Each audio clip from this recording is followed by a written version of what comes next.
Hirap talaga dito guys sa ano, sa horon dahil talagang malalim mo. Malalim na. Kasi nandito po kami ngayon. Kumukuha po kami ngayon ng palawan.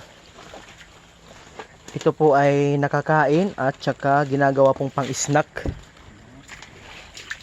Palawan po guys yung tawag dyan.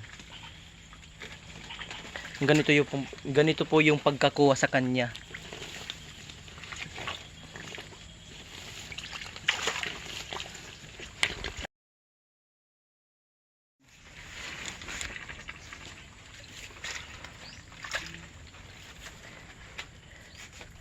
Hi mga kalambat!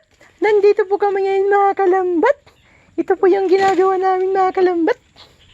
Kumukuha po kami ng palawan mga kalambat. Pag duman po sa inyong page mga kalambat, please follow, like, and share naman mga kalambat and comments dahil malaki ng tulong yan sa amin mga kalambat.